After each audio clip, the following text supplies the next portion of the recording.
আসসালামু আলাইকুম। শিরোনামে আমন্ত্রণ জানাচ্ছি আমি মিতা মোস্তফা। টঙ্গীর তুরাগ তীরে মাওলানা জুবায়ের অনুসারীদের দ্বিতীয় ধাপের বিশ্ব ইজতেমার দ্বিতীয় দিন আজ।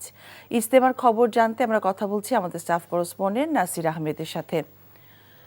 নাসির, ইজতেমা ময়দানে এবার মুসল্লিদের সমাগম কেমন দেখছেন, আর নিরাপত্তা বিষয়ে আমাদেরকে জানাবেন।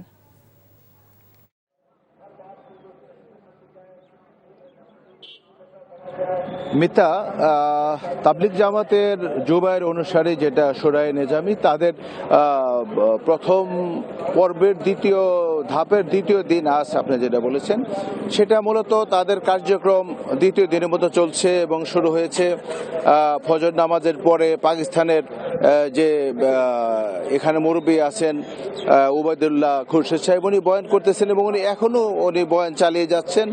তো এই বয়ানের মধ্যে মূলত ঈমান আমলের পাশাপাশি জীবন গঠন এবং দেশ বিদেশে তাবলিগের কার্যক্রম ছড়িয়ে দেওয়ার বিষয়ে তালিম দেওয়া হচ্ছে।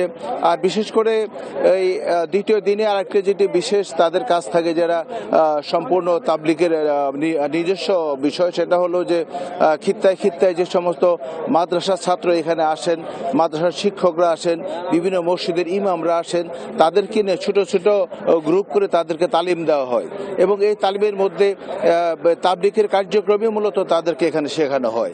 এছাড়া এই ইজতেমাকে কেন্দ্র করে যে আইন শৃঙ্খলা ব্যবস্থা যে রকম ছিল প্রথম ধাপে, দ্বিতীয় ধাপেও সেটা অব্যাহত রয়েছে এবং বিশেষ করে আজকে দ্বিতীয় দিনের পরে আগামীকাল হবে মোনাজাত।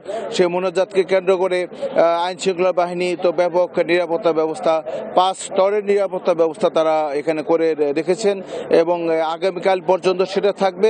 আর আগামীকালকে বিশেষ করে 11টি বিশেষ ট্রেন থাকবে মুসল্লিদের নেওয়া আনার জন্য এবং টঙ্গী ইজতেমা ময়দান থেকে গাজীপুর চৌরাস্তা এবং আশুলিয়া পর্যন্ত যানবাহন নিয়ন্ত্রণ থাকবে শুধু মুসল্লিদের আসা যাওয়া নির্বিঘ্ন করার জন্য।